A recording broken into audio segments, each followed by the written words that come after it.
सखी रे हमर देवरा ढोलिए में रंग घोरता,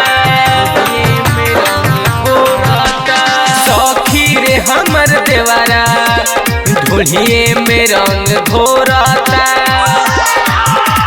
भुइया लटा के हमके, भुइया लटा के हमके अमूरी से बोरता।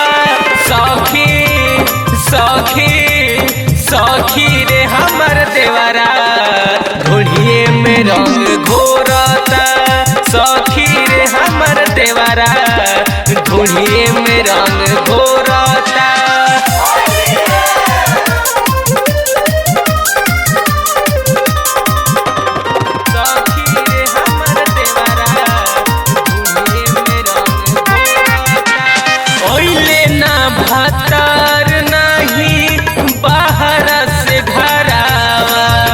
होलिया के लूटतावे इहे लहरवा,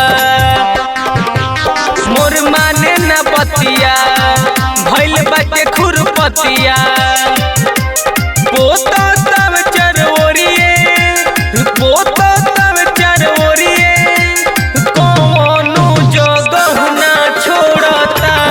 सखी सखी सखी रे हमर देवरा ढोलिए में रंग घोरता। सखी रे हमर देवरा ढोलिए में रंग घोरता।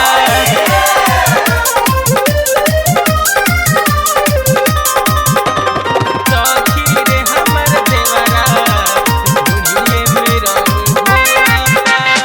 ज्योति बोलमुआ से नाही विरोध बा, घेरा में पड़ल हमारा कुंदन अनुज बा।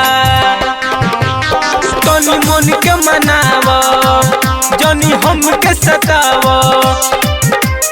कबल छुपा के रखी हई, कबल छुपा के रखी खाती अपना होलिया में। सखी सखी सखी रे हमर देवरा ढोलिए में रंग घोरता। सखी रे हमर देवरा ढोलिए में रंग घोरता।